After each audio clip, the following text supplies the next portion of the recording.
ફરી એક વખત યુટ્યુબના માધ્યમથી ઇન્દિરા ગાંધી નેશનલ ઓપન યુનિવર્સિટીમાં આપ સર્વેનું હાર્દિક સ્વાગત છે. લાસ્ટ લેક્ચરમાં આપણે MEC મુખ્ય ઇકોનોમિક્સના પોસ્ટ ગ્રેજ્યુએશનના કોર્સમાં 002 મેક્રો ઇકોનોમિક થિયરીમાં આપણે 13 યુનિટ સુધી વાત કરી. આજે 14મું યુનિટ જે છે MEC 002ની બુક આપ ડાઉનલોડ કરો એટલે પેજ નંબર 169 પર અને આના પેજ નંબર 15 પર બ્લોકના એ 169 પેજ નંબર પર આપણે સર્ચ થિયરી એન્ડ અનએમ્પ્લોયમેન્ટની વાત કરીએ છીએ. તો એના objective the explain basic difference between Walrasian and non Walrasian theory of unemployment. વોલરાસની અને નોન વોલરાસની બેરોજગારીના સિદ્ધાંતનું મૂલ્યાંકન કરવું.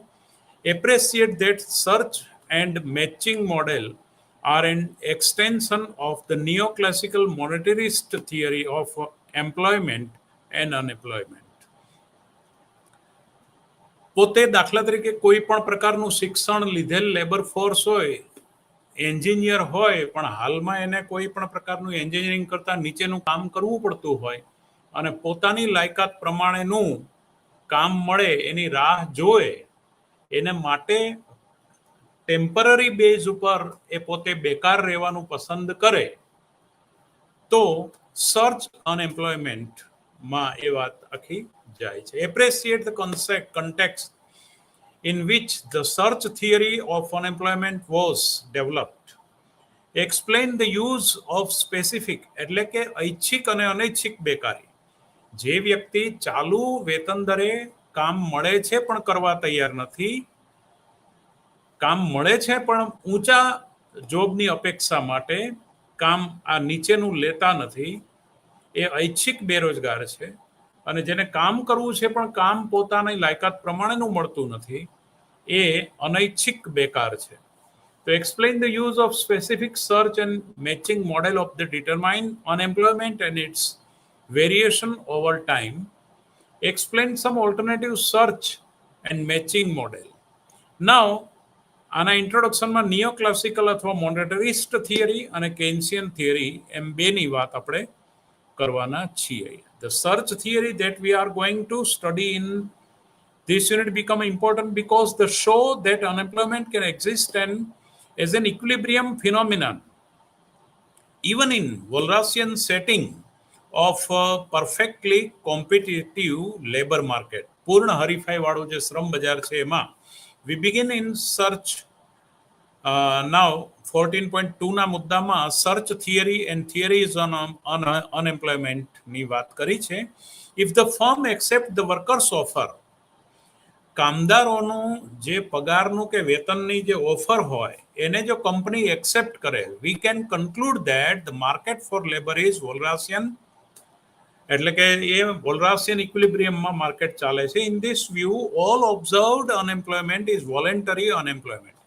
અને પછી જે નિરીક્ષણમાં આવે છે બેકારી એ સ્વૈચ્છિક બેકારી છે. Unemployment of people moving between jobs and the those who are ready to work only at wages higher than the prevalent wage rate.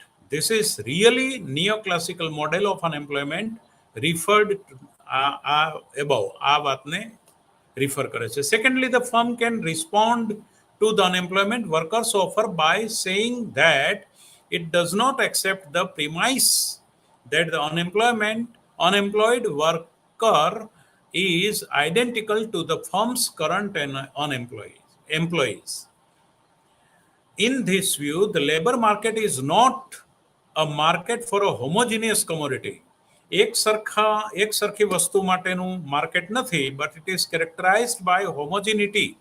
એ સમપરિમાણનું એનું લાક્ષણિકતા છે. But each job is unique and require the unique skill that are embodied in an individual. The unemployed workers are matched with the existing vacancies not through the market but through the complex process of the search and match. એટલે દરેક જોબની પોતાની skill હોય છે અને એ skill જે લેબરમાં હોય એ મેળવી શકે છે, બાકીના એ માર્કેટમાં એન્ટર થઈ શકતા નથી. The models of unemployment that postulate such a process called search and matching models. એટલે એને મેચિંગ, જે કામને જે લાયક હોય એ કરી શકે, એને સર્ચ એટલે કે શોધખોળ વાળું અને સરખામણી વાળું મોડેલ કહીએ છીએ. થર્ડલી, the firm can respond by saying that even though it would like a cut the wage and employ and additional worker, એટલે કે વેતન કાપી અને બાકીના બીજા એડિશનલ વર્કર્સને જો રોજગારી મળતી હોય, it cannot do because it is bound by implicit and explicit agreement. એટલે આંતરિક અને બાહ્ય એની એગ્રીમેન્ટથી થતું હોય છે with the workers arrived the through collective bargaining, એટલે સામૂહિક સોદાઓના આધારે માલિકો અને મજૂરો વચ્ચેના સામૂહિક સોદાથી આ થતું હોય છે. અને determine in this model known as contracting models, એટલે કે બંને વચ્ચેનો કોન્ટ્રાક્ટ થતો હોય છે. અત્યારે નથી પેલા સરકાર પણ કોન્ટ્રાક્ટ બેઝ ઉપર ભરતી કરતા, 5 વર્ષ સુધી ફિક્સ પે ને પછી, એટલે એ આંતરિક અને બાહ્ય કરારો હોય છે ને એને કરારનું મોડેલ કહેવાય. Lastly, the firm many respond by saying it does not want to reduce real wage. It believes the efficiency wage theory, અને આપણે theories that built upon the ideas, આ આઈડિયા પર, એટલે કે it believes that the benefit accruing to the from higher wages are more than the cost of maintaining wages high. વેતનોને ઊંચા, સીમાંત વેતન દરો ઊંચા ટકાવી રાખવા, એ કોના ઉપર? શ્રમનો જેમ કાર્યક્ષમતા વધારે એમ કંપની એને વધારે ફેસિલિટી આપે, ગાડી આપે, બંગલો પણ આપે, નોકરો આપે, બીજી સગવડતાઓ આપે. તો આ એફિશિયન્સી વેજ થિયરીઝ એને કહેવાય.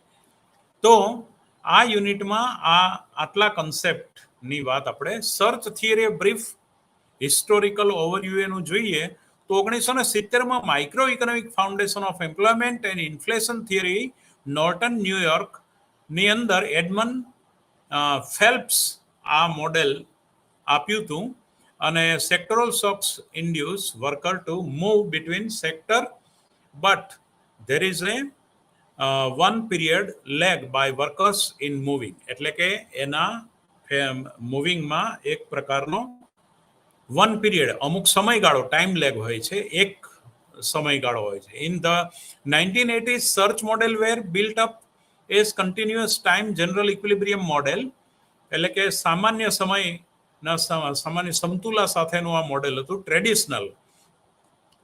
એટલે આ બિલ્ડ કરવામાં આવ્યું હતું business cycle theory. Noteworthy amongst these are model Peter Diamond, the mobility cost frictional unemployment and એફિશિયન્સીમાં published in journal of political economy in 1981. 1981માં જર્નલ ઓફ પોલિટિકલ ઇકોનોમીની અંદર આ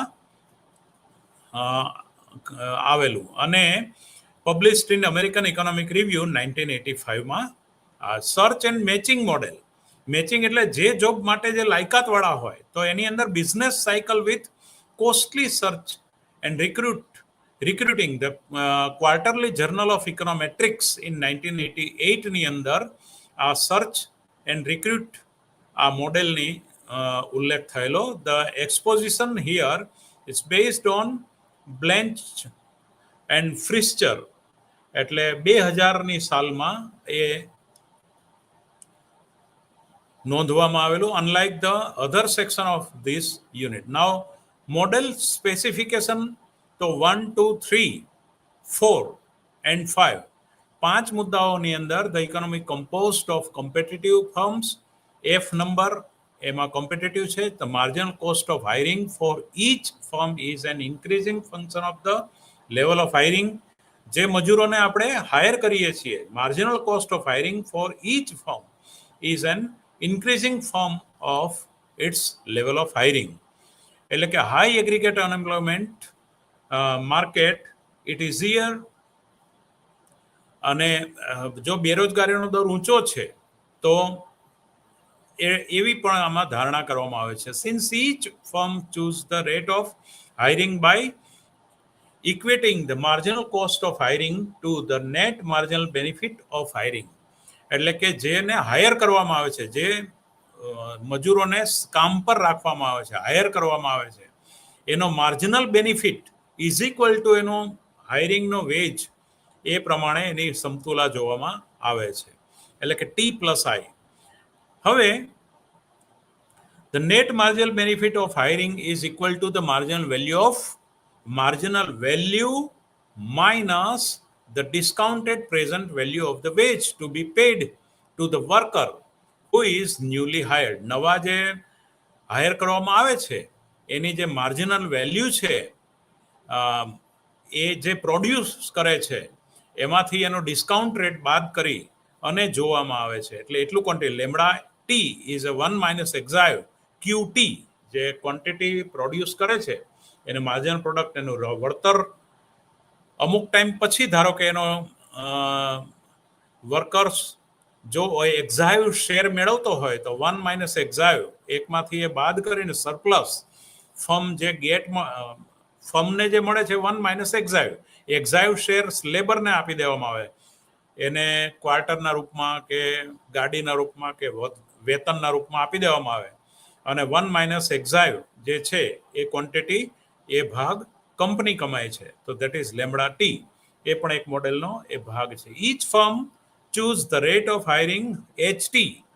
HT એ હાયરનો રેટ પસંદ કરે છે. તો NT એટલે કે the employment in the firm is denoted by the NT. કેટલા લેબર? તો 1 minus delta into NT minus 1. T ગયા સમયના 1 minus delta into NT minus 1 plus HT, જે નવા ટી સમયના હાયર થાય છે એને એડ કરવામાં આવે છે, એટલા ટોટલ લેબર ફોર્સ હોય છે. Now the equilibrium unemployment rate UT is delta plus 1 minus delta minus F by G delta lambda T into UT minus 1, એટલો અનએમ્પ્લોયમેન્ટ રેટ હશે. Now optimality of the equilibrium unemployment rate, એની પણ વાત અહીંયા કરી છે. Now the dynamics of unemployment and real wages through productivity shocks, એટલે કે એની ઉત્પાદકતાની પણ વાત કરવામાં આવી છે, અને સમ ઓલ્ટરનેટિવ સર્ચ મોડેલની પણ ત્યાર પછી, અને એનું significance of the concept and theories of search અનએમ્પ્લોયમેન્ટની વાત અહીંયા તમારા સિલેબસમાં કરી છે.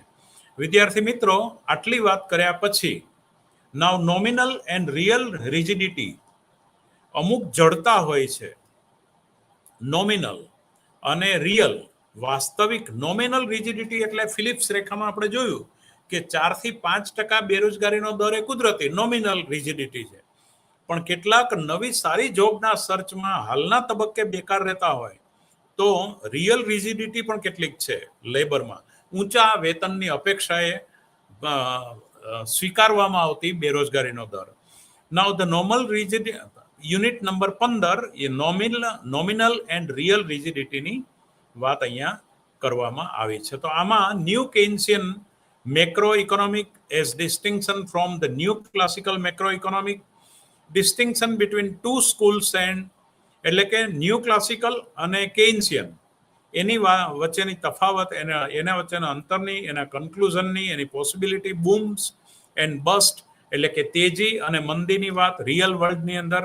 એ સમયે આમાં ટ્રેન્ડ કેવો હોય છે, distinguish between nominal and real rigidity, explain why prices need not flexible in the real world. વાસ્તવિક દુનિયામાં હવે આપણે તો ક્લાસિકલ જે પ્રશિષ્ટ જે વિશ્લેષણ કરેલું, એ વેતનો અને ભાવો સંપૂર્ણ પરિવર્તનીય છે આવી ધારણા સાથે કરેલું, પણ રિયલ વર્લ્ડમાં કેમ એ પરિવર્તનીય નથી, તો એનાથી શું ફેર પડે, બેરોજગારીનો દર કેટલો વધે ઘટે, એની વાત આપણે અહીંયા કરવાના છીએ. એટલે explain why nominal and real rigidity have macro economic consequences like unemployment. તો new classical school versus new Keynesian school, એટલે એગ્રીગેટ સપ્લાય અને એગ્રીગેટ ડિમાન્ડની વાત કરીએ તો સપ્લાય સાઇડ ઇકોનોમી આખું ક્લાસિકલ હતું, Keynesian side aggregate demand side, અને ISLM મોડેલ દ્વારા બંનેને ભેગા કરવાની પ્રયાસ. ISLM મોડેલ આપણે વિસ્તૃત રીતે ભૂતકાળમાં એની ચર્ચા કરી છે, એટલે અહીંયા એટલે આપણે એને બહુ એમાં સમય બગાડીશું નહીં. We have been asking question like why do firms not change prices? Price કેમ નથી બદલતી પેઢીઓ? This presumes that the firms have power not to change price. So wish એની ઈચ્છા પ્રમાણે એ ભાવ બદલી શકતી નથી, એની માંગ ઉપર સીધી અસર થાય છે. They have no the power to set prices. એને પ્રાઇસ સેટ કરવાનો પાવર છે, નવી પ્રાઇસ નક્કી કરવાનો પાવર નથી, એની ક્ષમતા નથી, તાકાત નથી. પૂર્ણ હરીફાઈઓ છે. ન્યૂ ક્લાસિકલ મોડેલ અને ન્યૂ કેન્શિયન મોડેલ આર ઓપરેટિંગ.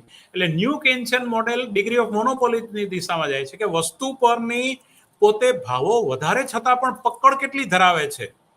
કોઈ પણ પેઢી પોતાના ભાવો કેટલી હદ સુધી વધારે તો એની માંગ ઉપર લગભગ બહુ માઇનોર અસર થાય છે. એને ડિગ્રી ઓફ મોનોપોલી કહેવાય, એની પ્રાઇસ પરની પકડ કહેવાય એ પેઢી માટે. કેન્શિયન થિયરી એ દિશામાં જાય છે અને ન્યૂ ક્લાસિકલ મોડેલની થિયરી કોમ્પિટેટિવ બાબત પર જાય છે. અને એ રીતે બંને દ્વારા સાયક્લિકલ મોડેલ તૈયાર કરી અને વાત કરવામાં આવે છે. Normal rigidity versus real rigidity એની વાત મેં તમને વિસ્તૃત રીતે કરી છે. Mankiw model of nominal rigidity. મેન્કિવે ડોર્બુસ, ફ્રિસ્ચ એન્ડ સ્ટાર્ટ્સ 2004ની અંદર presenting the simplified version of formal Mankiw model. The model realize fact that the monopolistic market firm face a downward sloping, એટલે કે એને નીચા ઢાળવાળી એની રેખા હોય છે, લેસ ધેન ઇન્ફાઇનાઇટલી. એ સંપૂર્ણ મૂલ્ય સાપેક્ષ ના હોય. પૂર્ણ હરીફાઈની માંગ રેખા સંપૂર્ણ મૂલ્ય સાપેક્ષ હોય, પણ ઇજારાની ઋણ ઢાળવાળી હોય. ઇજારો અને ઇજારાયુક્ત હરીફાઈની, એટલે એકમથી ઓછી મૂલ્ય સાપેક્ષતા હોય, સંપૂર્ણ મૂલ્ય સાપેક્ષ ના હોય. જેમ જેમ મૂલ્ય સાપેક્ષતા માંગ રેખાની વધતી જાય એમ હરીફાઈ વધતી જાય છે. એટલે આ વાત જે છે એને કેન્સ ડિગ્રી ઓફ મોનોપોલીની દિશામાં જાય છે અને ક્લાસિકલ જે છે એ કોમ્પિટેટિવ માર્કેટની દિશામાં જાય છે. This work provides a rigorous microeconomic justification for nominal prices stickiness, એટલે કે નોમિનલ પ્રાઇસનું જે જડતા એની વાતને પકડી રાખે. Since new classical economist attack the rigor of the underpinnings of Keynesian model, such justification is key piece of Keynesian response to the rational expectation and real business cycle model. વાસ્તવિક વ્યાપાર ચક્ર model અને તાર્કિક અપેક્ષાનું જે cans model છે એને cans support કરે છે. એટલે મેન્કિવાર, અકરલોફ, યેલેન, but the work is certainly a milestone in the new Keynesian counter revolution. આ વસ્તુ જે છે રેશનલ એક્સપેક્ટેશનની વાતને અને બિઝનેસ સાયકલને જે પુશઅપ કરે છે કેન્સ, એ અત્યારની જે નવી કેન્સિયન થિયરીનું એક માઇલસ્ટોન બનીને ઊભું રહે છે. નાઉ ધ રિયલ રિજિડિટી, તો રોમરે 2001માં વાત કરી છે, આગળ એને આપણે વાત કરી લીધી છે. એટલે real rigidity in goods market, વસ્તુ બજારમાં higher level of economic activity during the booms. તેજીના સમયમાં ઊંચી કક્ષાની બધી આર્થિક પ્રવૃત્તિઓ હોય એટલે વસ્તુ બજારમાં વસ્તુમાં પણ તેજી હોય છે. Now એને thick market effect કહેવામાં આવે છે. It has been suggested that increased profit created by the greater economic activity make it difficult for oligopolists to maintain collusion. જે અલ્પ હસ્તક ઇજારાની અંદર જૂથ બનાવવામાં મુશ્કેલી ઊભી થાય છે, આ પ્રકારની જડતા. એટલે તમને ખબર હોય તો એ વખતે આપણે કિંકી ડિમાન્ડ કહું, ખાંચાવાળી માંગ રેખાની પણ આપણે આમાં અભ્યાસ કરીએ છીએ. અલ્પ હસ્તક ઇજારો ભાવ જો પેઢી પોતે વધારે તો બીજા એને અનુસરે નહીં, માટે પોતે પોતાના ગ્રાહકો ગુમાવે. અને જો ભાવ પોતે ઘટાડે તો બીજી પેઢીઓ પણ તેને અનુસરે, એટલે ભાવ ઘટાડાનો એને લાભ છે એ જતો રહે. એટલે ભાવ જડતા એમાં હોય છે. It has also been suggested the markup is counter cyclical because marginal cost and pro-cyclical. Marginal costs are considered to be pro-cyclical because overtime paid to worker is highly pro-cyclical and hence expensive to firm. પેઢી માટે ખર્ચાળ પણ છે અને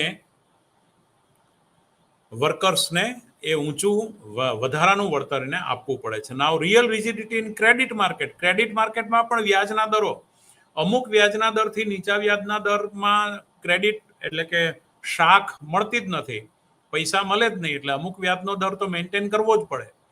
એટલે આ real rigidity છે credit market, શાખ બજારમાં, એને આપણે ક્રેડિટ માર્કેટની રિયલ રિજિડિટી કહીશું. ને એ મની સપ્લાય ચેનલની અંદર ક્રેડિટ ચેનલ જે છે એ વધારે ઇમ્પોર્ટન્ટ છે. એટલે ક્રેડિટ માર્કેટની પણ અમુક ગુડ્સ માર્કેટ, લેબર માર્કેટ અને ક્રેડિટ માર્કેટ, આ ત્રણેય માર્કેટમાં અમુક રિજિડિટી એટલે કે જડતા હોય છે.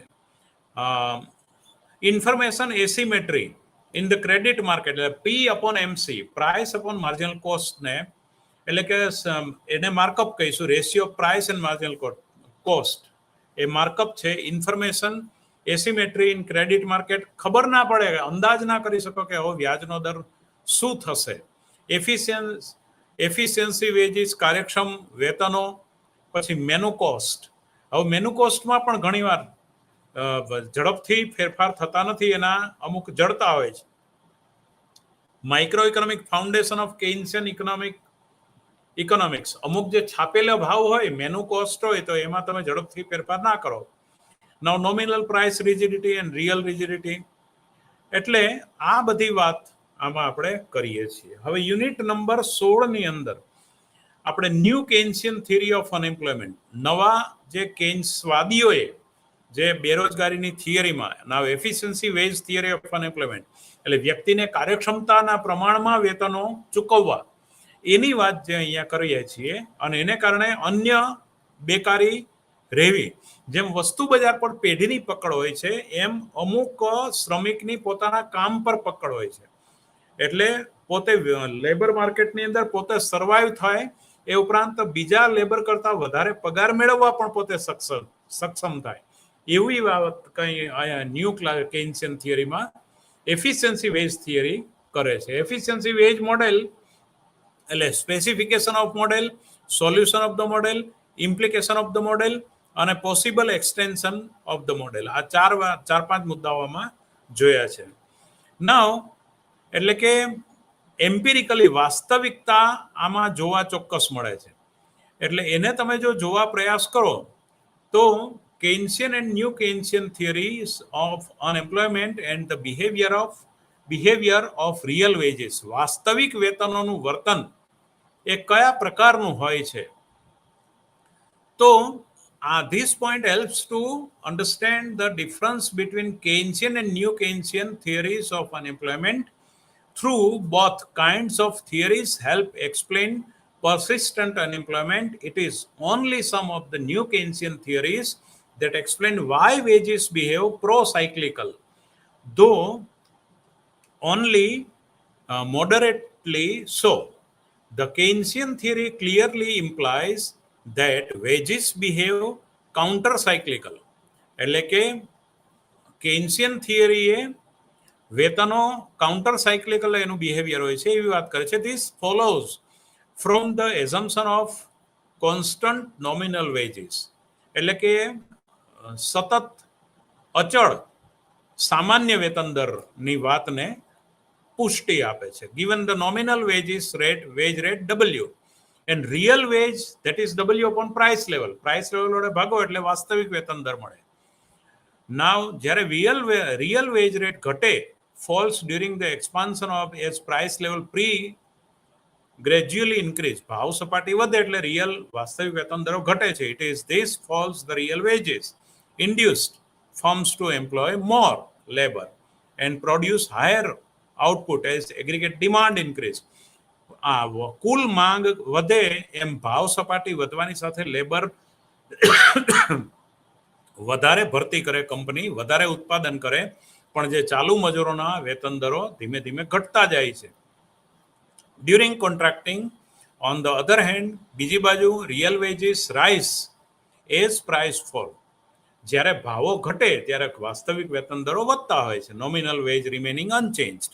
ત્યારે પછી વાસ્તવિક જે ખરેખર વેતનો અપાતા હોય, માલિક એમ ના કે તમને 25,000 આપીએ તો હવે ભાવો ઘટ્યા 20,000 આપીએ.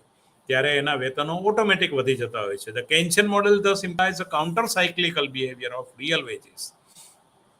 This is not accordance with the empirical observed behavior of real wages. In real world, we see that real wages increases during period of boom. વાસ્તવિક વેતન દરો તેજીના સમયમાં વધે છે, ડિક્રીઝ ડ્યુરિંગ રિસેશન, મંદીના સમયમાં ઘટતા હોય છે વાસ્તવિક વેતન દરો. Now efficiency wage theory of unemployment. આજે મેં તમને શરૂઆતમાં આવીને જે 4-5 થિયરી કીધી બેરોજગારીની અલગ અલગ સીધા થિયરીમાં, એમાં હવે કાર્યક્ષમતા આધારિત. તો at the very basic level higher wage rate enable higher consumption for worker including higher nutrition. વધારે તાકાતવાળો ખોરાક, વધારે મજૂરોની વપરાશ, એને કારણે હાયર વેજીસ જરૂર પડે. વર્ક કેપેસિટી પણ વધારે. The point is more valid at lower level of standards of living than the prevalent in developed country. વિકસતા દેશોની અંદર આ પ્રમાણે શ્રમના વેતન દરો જે હોય છે એ હાઈલી કન્ઝ્યુમ એટલે વધારે ઉપભોગવાદી હોય છે. Higher wages may get into the pool of works with a higher reservation wage, that is minimum wage, that એટલે ન્યૂનતમ લઘુત્તમ વેતન દરનું પણ આમાં કાયદો કરવો પડે, નહીં તો શ્રમિકોમાં એટલી બધી બેકારી હોય કે ન્યૂનતમ વેતન દરથી પણ નીચા વેતન દરે માલિકો એને કામે રાખે તો એનું શોષણ થાય. એટલે workers with the higher reservation veg are expected to have superior ability along directions that cannot be directly observed and duly compensated for on the market. ત્યાર પછી a higher than market wage can build loyalty and a sense of belonging among workers and induce higher effort. વધારે પ્રયત્નથી, એટલે કે ધારો કે કોઈ પણ labour વધારાનું કામ કરવાનું પસંદ કરે, વધારા કલાકો કામ કરે, એમ પણ ઊંચું વેતન એ વેતનમાં વધારો મેળવી શકે છે. At the more sophisticated level, work shirking for workers to avoid work seeking behavior in situation. Now efficiency wage model નું એક એક્ઝામ્પલ આપ્યું છે કે ટોટલ રાષ્ટ્રીય Y is a function of E and L, labor and efficiency. તો F dash એનું derivative first order derivative greater than 0 and double derivative F double dash E is a EW is less than 0. Now the solution of the model પણ આપ્યું છે. pi is equal to y minus WL. Page number 41 અને મુખ્ય 197 માં પેજની હું ચર્ચા કરું છું. તો W E dash W upon EW is a 1. Implication of the model solution. Now the N is greater than ML star. ML star is the total demand for labor when the real wage rate is the efficiency wage W star. On the other hand, ML star turns out to be larger than N. એટલે કે total જે labour supply કરતા વધારે હોય છે ML star, એટલે એનો portion. Now possible extension of the model એ પણ E is equal to EWW-U એ રીતે અહીંયા સાબિત કર્યું છે. Now contracting and inside outsider model of the unemployment, એની પણ અહીંયા તમારી પુસ્તકમાં ચર્ચા કરી છે. ત્યાર પછી હવે આપણે જે જોવાના છીએ વિદ્યાર્થી મિત્રો, આજે આપણે યુનિટ 17, 18 અને 19 ખૂબ જ ઝડપથી એનું લેઆઉટ ફ્લાઇંગ ઓબ્ઝર્વેશન કરવાના છીએ. તો 1 અને 20 સુધીમાં, એટલે કે આ કલાકની અંદર આપણે આ પેપર કમ્પ્લીટ કરીને આવતા લેક્ચરથી આપણે MEC 004 અથવા MEC 4 ગ્રોથ એન્ડ ડેવલપમેન્ટના પેપર તરફ આપણે આવતા લેક્ચરથી જઈશું. નાવ ડોલરની સાથે રૂપિયાનું જે નિર્ધારણ થાય છે એની યુનિટ 17થી આપણે ચર્ચા કરીએ છીએ. તો વિનિમય દરો, સ્થિર વિનિમય દરો, પરિવર્તનશીલ વિનિમય દરો, એમાં unit 17 flexible exchange rate system, પરિવર્તનશીલ વિનિમય દરો કેવા હોય છે, તો international transaction balance of payment explain the basic concept, એનો બેઝિક કોન્સેપ્ટ એક્સચેન્જ રેટનો સમજાવવો. Explain how exchange rate are determine, વિનિમય દર કેવી રીતે નક્કી થાય છે, એનો માંગ અને પુરવઠાના દર દ્વારા આની સમજૂતી આપવી. પેજ નંબર 205 પર હું ચર્ચા કરું છું. અને તમારા આ યુનિટના પેજ નંબર 5, પાના નંબર 5 આ બ્લોકના ચેપ્ટર 17ના, અને ટેક્સ્ટબુકનું પાના નંબર 205 205 પર આ આપેલું છે. જ્યારે તમે ડાઉનલોડ કરો ત્યારે મારી ચર્ચા તમે એમાં જોઈ શકશો. તો aggregate demand is a C plus I plus G plus X minus M, એટલે કે consumption plus investment plus government expenditure plus export minus import. Aggregate demand is greater than output, then import rise. આયાતો વધે એની સાથે aggregate demand output વધે છે. Aggregate demand is less than output, then export rise, એટલે કે ત્યારે નિકાસો વધે છે. Now domestic investment is less than savings. મૂડીરોકાણ બચતો કરતા ઓછી હોય તો ડોમેસ્ટિક સેવિંગ્સ આર એક્સપોર્ટેડ, એટલે કે મૂડીરોકાણ જો બચતો કરતા ઓછી હોય દેશનું તો બાકીની બચતો તમે બહાર નિકાસ કરો છો. Foreign investment abroad is financed by domestic savings. જો investment is greater than savings હોય તો ફોરેન સેવિંગ્સ આર ઇમ્પોર્ટેડ, વિદેશી મૂડી તમે આકર્ષો છો. જે મૂડી ખાતામાં હમણાં બેલેન્સ ઓફ પેમેન્ટની વાત કરું તો બેલેન્સ ઓફ પેમેન્ટમાં 2 ખાતાની વાત કરી છે અહીંયા તમારા પાના નંબર 6 પર અને મૂળ ટેક્સ્ટબુકના પાના નંબર 206 પર. Current account and capital account. Current એકાઉન્ટની અંદર export and import of merchandise goods, એટલે કે વસ્તુ બજાર અને વસ્તુ બજારના નિકાસો અને આયાતોની વાત છે. નિકાસ કરો એટલે સરપ્લસ થાય, આયાત કરો એ માઇનસ થાય. જો સરપ્લસ વધારે હોય ડેફિસિટ કરતા, એનો અર્થ કે નિકાસો વધારે છે, એનો અર્થ કે કરંટ એકાઉન્ટ બેલેન્સની અંદર જમા વધારે છે ઉધાર કરતા. Now exports and imports of services, એટલે કે સેવાઓની પણ આયાત અને નિકાસ. દાખલા તરીકે આપણી બેંક ઓફ બરોડા અમેરિકામાં બ્રાન્ચ હોય અને ત્યાં સેવા આપે તો આપણે બેંકની સેવાની નિકાસ કરી, ત્યાં ડોલર કલેક્ટ કરીને વ્યાજ કમાય છે અને ત્યાંના નાગરિકોને વ્યાજ આપે છે અને વધતો નફો પોતે લાવે છે.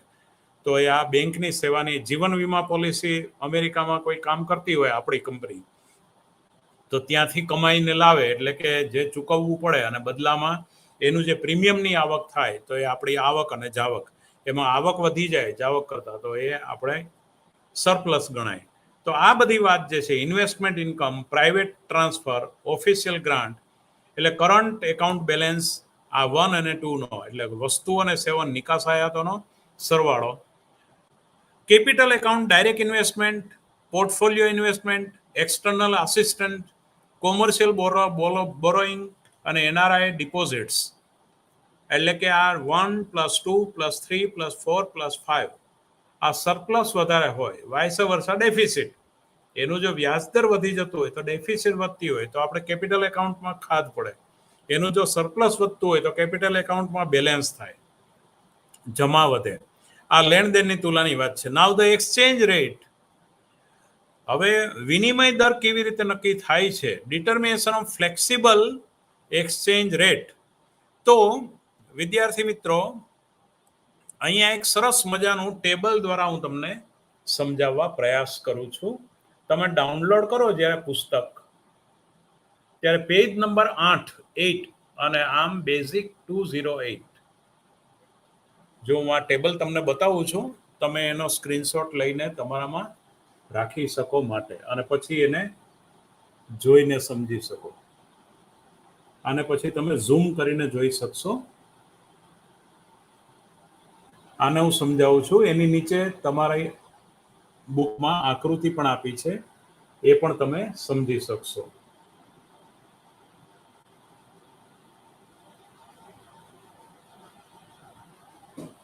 એની સાથે આ ટેબલ પણ હું તમને આપું છું.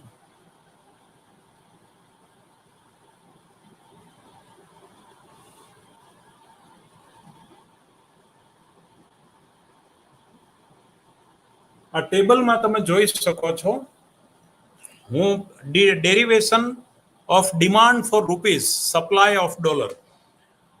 રૂપિયાની માંગ થાય છે આ ટેબલમાં અને ડોલરનો પુરવઠો છે.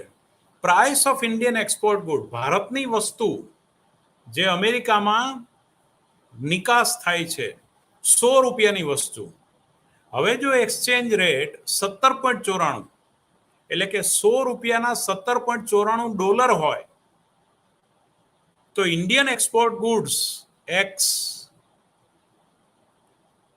$0.06 17.94 એટલે કે $6 એ બને છે. એટલે આ કેવી રીતે તમને ખબર પડે? ધારો કે તમને હું અહીંયા 17.94 જે છે એટલે ટોટલ જે છે એટલે 0.06 એને તમે ગણતરી કરી શકો. 17.94 ને તમારે ગણતરીમાં મૂકવી હોય તો 100 રૂપિયાની વસ્તુ છે તો price of Indian export goods ધારો કે 6 રૂપિયા થાય, એક્સચેન્જ રેટ 0.06 છે માટે એટલે કે 17.94 100 રૂપિયા તમારા હોય તો એ કેટલા બને છે? 100 ડિવાઇડેડ બાય, અહીંયા મેં કર્યું છે 100 ડિવાઇડેડ બાય 17.94 એટલે 5.57 એટલે કે $6 જે વસ્તુ છે ક્વોન્ટિટી ઓફ ઇન્ડિયન એક્સપોર્ટ. હવે આવી 1500 નંગ તમે વસ્તુઓ એક્સપોર્ટ કરો છો એટલે એને 2 મીંડા ચડાવો એટલે તમે કેટલા રૂપિયાની વસ્તુ? 1,50,000ની વસ્તુઓ ડિમાન્ડ ફોર ઇન્ડિયન રૂપીઝની ડિમાન્ડ થઈ. એ ઇન્ડિયન રૂપીઝની 1,50,000ની ડિમાન્ડ થઈ, પણ એની સામે તમે ડોલર કેટલા કમાવ છો? તો 1,50,000 ને તમે આટલા વડે ભાગી કાઢો એટલે તમને સીધો હિસાબ મળી જશે કે તમને $9,000 સપ્લાય ઓફ ફોરેન એક્સચેન્જ 1,50,000 રૂપિયા એટલે કે આ વિનિમય દરે તમારે $9,000 ડિમાન્ડ, $9,000 ડિમાન્ડ થશે. જો તમે ઇન્ડિયન એક્સપોર્ટ એટલે $9,000 ડિમાન્ડ ફોર રૂપીસ એટલે ડોલર તમને આટલા મળે છે. જ્યાં તમે નિકાસ કરો છો, ભારતનો વેપારી અમેરિકામાં નિકાસ કરે 1,50,000 વસ્તુની અને એ 1,50,000 વસ્તુની ત્યાં નિકાસ કરે છે એટલે $9,000 લઈને આવે છે ભારતમાં આવશે એટલે બેંકમાં જઈને $9,000 આપશે એટલે બેંકે કેટલા આપવા પડશે? 1,50,000 $1,50,000ની ડિમાન્ડ કરશે કારણ કે $9,000ની સપ્લાય લઈને આવ્યા છે. એ જ રીતે પછી ફ્લેક્સિબલ એક્સચેન્જ રેટ 24.47 થાય, બરાબર? 24.47 તો 24.47 ની સાથે એને કેટલા? 1,80,000 એ રીતે તમે ગણતરી કરશો એટલે 1,80,000 રૂપિયાની વસ્તુ એ વેચીને આવે છે એટલે $7,200 કમાય છે. હવે એ જો $7,200 કમાય છે તો વળતા એને 1,80,000 રૂપિયાની ડિમાન્ડ કરે છે. એટલે કે આ રીતે એક્સચેન્જ રેટ ડોલરમાં જેમ જેમ ઘટતો જાય છે એમ રૂપિયાની ડિમાન્ડ વધતી જાય. રૂપિયાની તુલનામાં ડોલરની વેલ્યુ ઘટતી જાય છે. એનો અર્થ કે રૂપિયા વધારે ને વધારે એને ડોલર ઓછા ને ઓછા કમાય છે પણ રૂપિયા વધારે ને વધારે મેળવે છે. એટલે કે રૂપિયાનું જેમ જેમ અવમૂલ્યન થતું જાય છે એમ રૂપિયાની માંગ વધતી જાય છે અને ડોલરનો સપ્લાય ઘટતો જાય છે. એને આ રીતે પણ આપણે ગણતરીમાં પણ લઈ શકીએ છીએ કે દાખલા તરીકે આપણને અહીંયા આપ્યું છે 24.47 તો 24.47 જે છે એમાંથી આપણે 17.94 બાદ કરી એટલે 6.53 નો ફેર આવે છે, ડિફરન્સ. એટલે કે પહેલા ને બીજા ખાના વચ્ચે 6.53 નો ડિફરન્સ આવે છે. એટલે આટલું અવમૂલ્યન થયું છે પર રૂપીસ. 0.06 ની જગ્યાએ હવે $0.04 મળે છે પર રૂપીસ. હવે 0.04 મળતા હોય એટલે કે જો એક્સપોર્ટ ગુડ્સ ઇન રૂપીઝ 100 રૂપિયાની વસ્તુ પર પેલા જે એને 0.06 પર રૂપીઝ ડોલર મળતા હતા એ હવે 0.04 ડોલર મળે છે. એટલે કે અહીંયા તમે સીધો હિસાબ છે કે 100 રૂપીઝની વસ્તુ છે એને તમે 0.06 એટલે કે દાખલા તરીકે એને પણ તમે આગળ વધારો તો તમને સ્પષ્ટ અહીંયા આંકડો જોવા મળશે ગણતરી કરતા. ત્યાર પછી 0.03, 0.29, 0.23 એ રીતે અનુક્રમે રૂપિયાની વેલ્યુ ઘટતી અહીંયા ગણતરી કરવામાં આવી છે ટેબલ પર. અને એ રીતે માંગ રેખા જે છે એ અહીંયા ઋણ ઢાળવાળી જોવા મળે છે. તમે અહીંયા ઋણ ઢાળવાળી માંગ રેખા જોઈ શકો છો. બરાબર છે. જેમ જેમ રૂપિયાનું મૂલ્ય ઘટતું જાય છે ડોલરની તુલનામાં, the relationship between exchange rate and demand for rupees is highlighted below in figure 17.1. corresponding to above, supply of foreign currency can drawn which will upward sloping. See in figure 17.2. 17.1 ની વાત આખી જુદી છે. Simultaneous demand for product X in US increase, thereby increase the demand for Indian rupees. એટલે એ શું કહેવા માંગે? assume a situation where India is exporting product X to the US. X પ્રોડક્ટને ભારત અમેરિકા નિકાસ કરી રહી છે. The price of which is ₹100. કે જેનો ભાવ, આ વસ્તુ ધારો કે ભારતમાંથી આપણે અમેરિકામાં નિકાસ કરીએ છીએ અને એનો ભાવ 100 રૂપિયા છે. Now given the exchange rate of 0.06 dollar પર રૂપીસ, 1 રૂપિયાના 0.06 ડોલર મળે છે. જો આવો એક્સચેન્જ રેટ હોય, the dollar price of product X is $6. જે 100 રૂપિયાની વસ્તુ છે એના 6 રૂપિયા મળે, $6. At this price, assume the demand for product X is to be 1500. હવે આ વખતે પ્રોડક્ટને 1500 ની ડિમાન્ડ છે.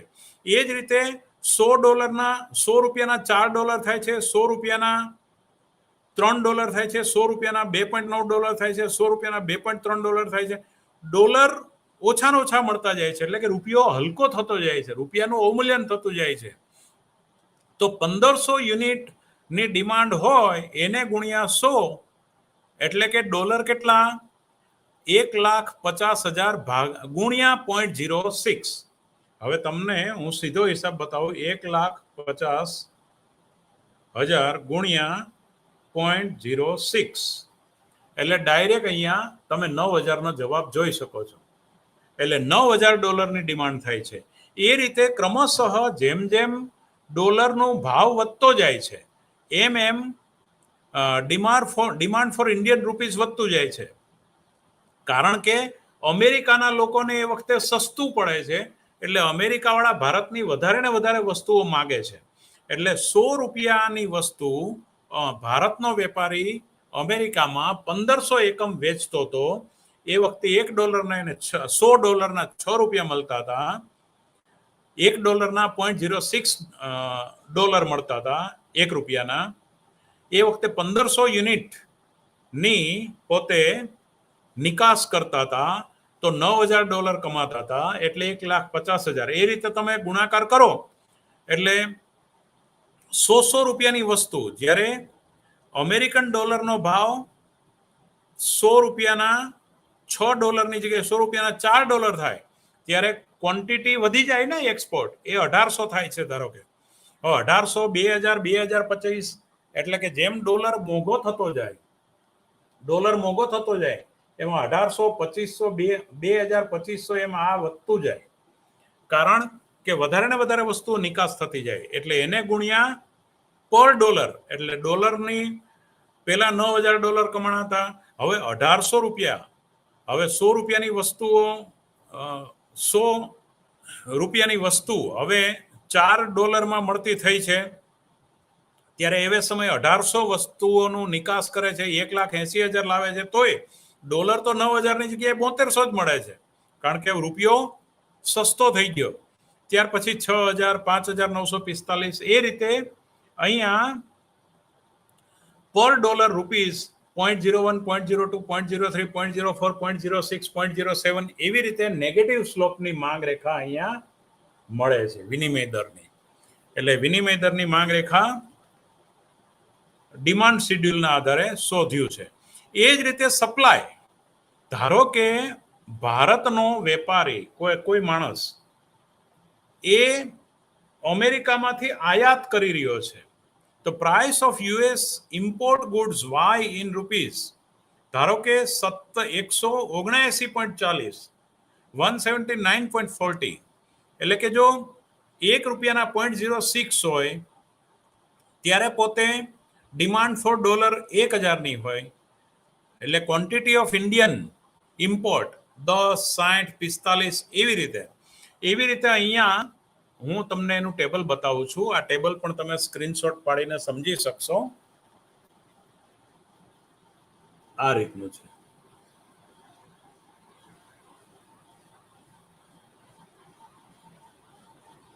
હવે એ પોઝિટિવ સ્લોપ વાળી સપ્લાય કર્વ તમને મળશે, પુરવઠા રેખા ધન ઢાળ વાળી હશે, અને એટલે માંગ અને પુરવઠો સંયુક્ત રીતે, માંગ અને પુરવઠો, વિદેશી ઊંડિયામણની માંગ અને પુરવઠો સંયુક્ત રીતે કિંમત નિર્ધારણ કરશે.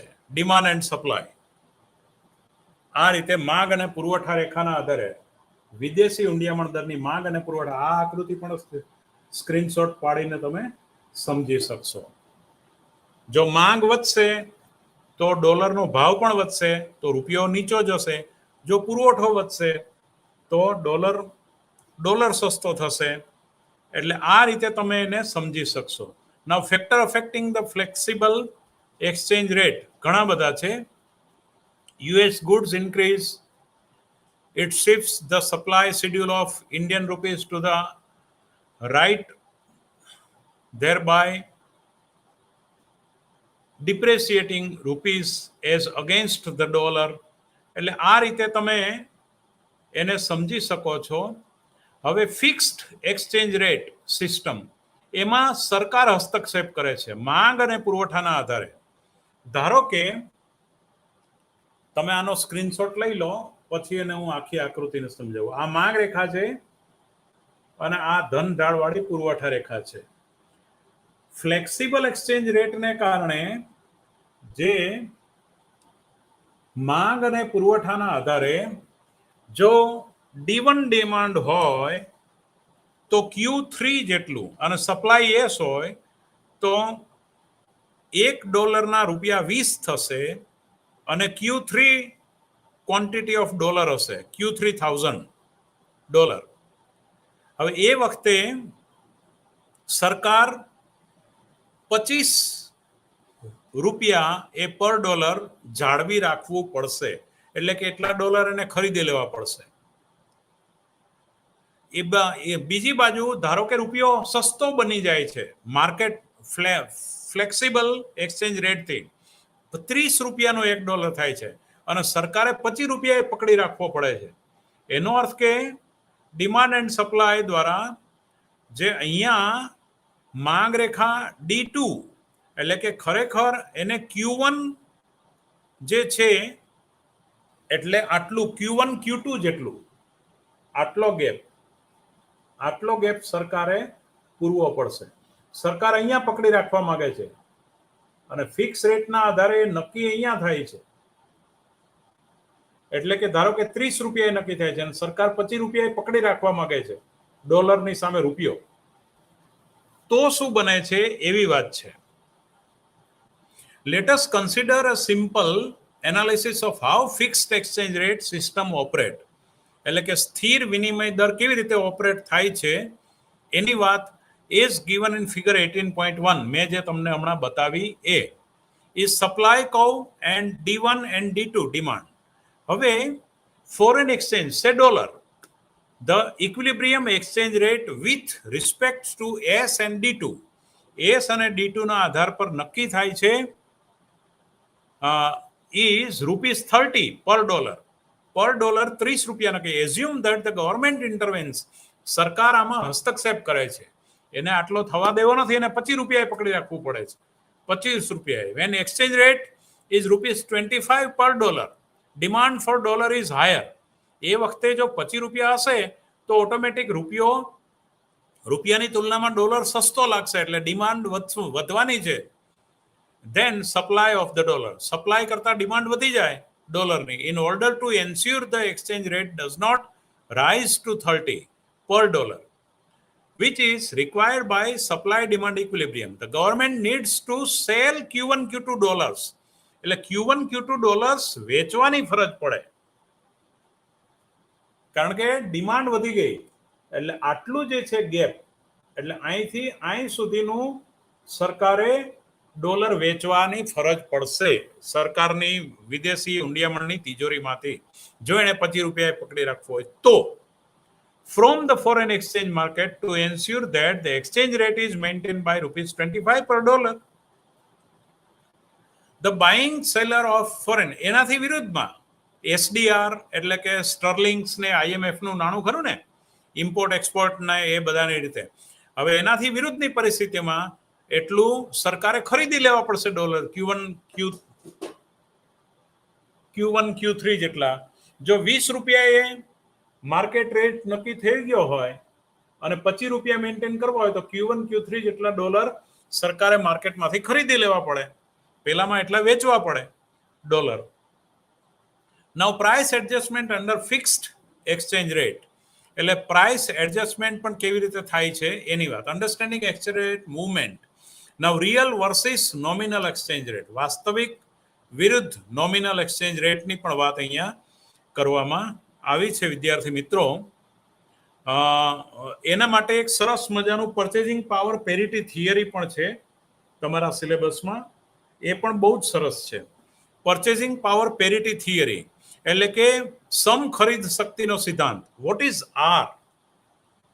R that is P1 by P2, ચાલુ વર્ષનો ભાવાંક ભાગ્યા આધાર વર્ષનો ભાવાંક. એટલે જે વર્ષનો તમારે વિનિમય દર શોધવો હોય એ R dash is A P1 dash minus P2 dash. તો એ રીતે નીડ નોમિનલ એક્સચેન્જ રેટ અને નોમિનલ ઇફેક્ટિવ એક્સચેન્જ રેટ એની વાત પણ અહીંયા કરેલી છે. તો ગુસ્ટાવ કેસલે એક્સચેન્જ રેટ થિયરી, સમ ખરીદ શક્તિના સિદ્ધાંત દ્વારા પણ પ્રાઇસ એડજસ્ટમેન્ટ દ્વારા કેવી રીતે વિનિમય દર નક્કી થાય છે એની વાત પણ સમજાવવા પ્રયત્ન કર્યો. Now unit number 19 and last, sluggish price adjustment. Now internal and external balance with fixed exchange rate, internal and external balance under fixed અને flexible exchange rate ની વાત આ ચેપ્ટરમાં કરી છે. Now domestic spending versus spending on domestic goods, એટલે C+I+G+X-M જે equation છે ડિમાન્ડ સાઇડ અને સપ્લાય સાઇડની, એ વાત અહીંયા કરી છે. તો અહીંયા ઇમ્પોર્ટ એક્સપોર્ટ લેવામાં આવ્યું છે વાય અક્ષ પર, અને અહીંયા એક્સ અક્ષ પર રાષ્ટ્રીય આવક લેવામાં આવી છે. અહીંયા એક્સપોર્ટ બરાબર ઇમ્પોર્ટ થાય છે, અહીંયા export is greater than import, અહીંયા export is less than import, અહીંયા export is equal to import. એ નીચે સમતુલા બીજી આકૃતિમાં પણ અહીંયા દર્શાવવામાં આવી છે. NX M is equal two M bar plus small my, એ રેખા દ્વારા import export derivation of net export curve ની રીતે પણ અહીંયા દોરવામાં આવી છે રેખા.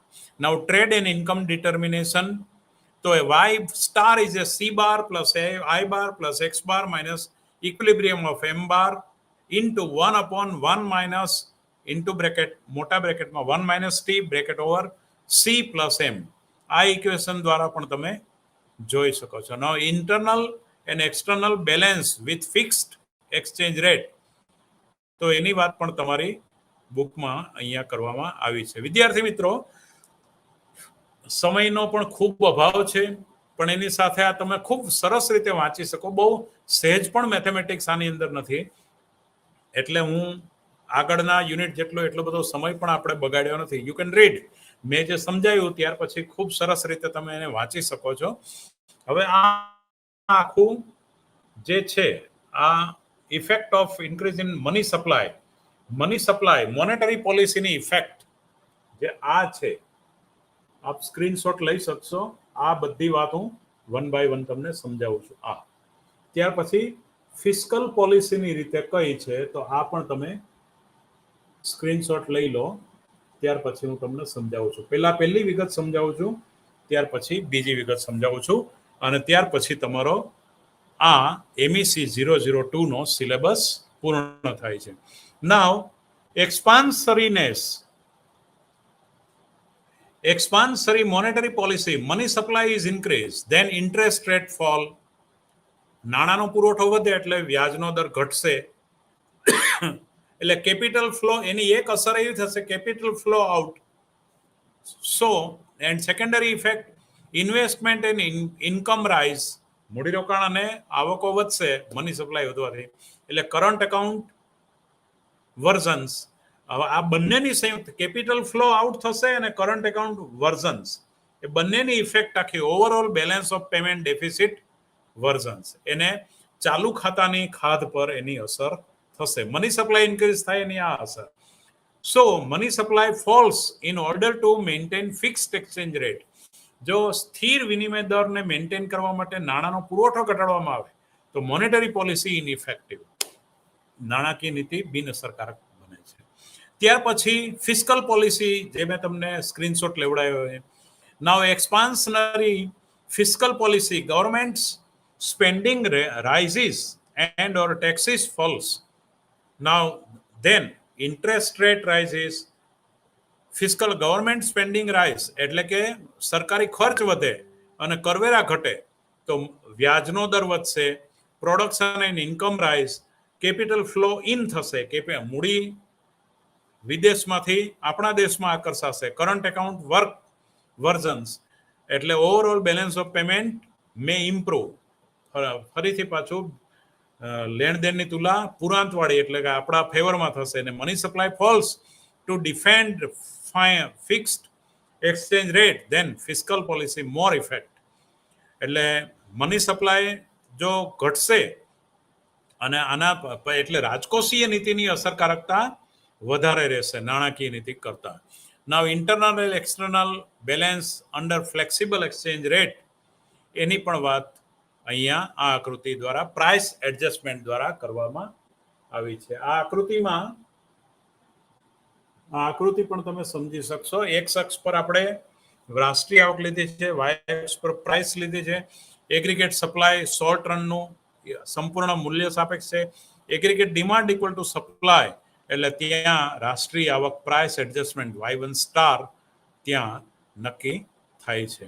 તો વિદ્યાર્થી મિત્રો, આ રીતે MEC 002 ના પેપરને મેક્રો સેન્સમાં, મેક્રો ઇકોનોમિક થિયરીની આખી કેઇન્સિયન, પોસ્ટ કેઇન્સિયન, પછી આધુનિક મત, આ બધું ખૂબ જ વિસ્તૃત રીતે અને ખૂબ સરળતાથી બને એટલું સાદી લેંગ્વેજમાં, બને એટલું આપણને સમજાવી શકાય, સમજી શકીએ એવી રીતે મેં આખા MEC ના પેપરને ન્યાય આપવા માટે પ્રયત્ન કર્યો છે. અહીંયા આપણે MEC 002 જે 19 ચેપ્ટરોની વાત છે એ અહીંયા આપણે પૂર્ણ કરીએ છીએ માસ્ટર ડિગ્રી મુખ્ય ઇકોનોમિક્સના.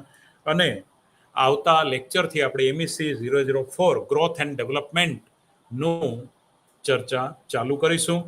તો વિદ્યાર્થી મિત્રો, આખા પેપરને ન્યાય આપવા માટે મેં બને એટલો સમયની સાથે સંદર્ભમાં, સમયની સાથે જે ટોપિકને ન્યાય આપવો જોઈએ એ રીતે મેં સમયનું નોર્મલ ડિસ્ટ્રીબ્યુશન કરવા પ્રયત્ન કર્યો છે, પ્રમાણીય વિતરણ કરવા. સમયના સંદર્ભમાં ક્યાંક ઝડપ થઈ હોય, ક્યાંક તમને ન સમજાયું હોય એવું હોય, કે ક્યાંક હું મુદ્દાને યોગ્ય છણાવટ ના કરી શક્યો હોઉં, મારી રીતે યોગ્ય ન્યાય ના આપી શક્યો હો, તો પણ ક્ષમ્ય ગણશો અને તમે ખૂબ વાંચી ભણીને આગળ વધો એવી શુભેચ્છા આ પેપર અહીંયા પૂર્ણ કરી અને હું મારી વાણીને વિરામ આપું છું. Thank you very much.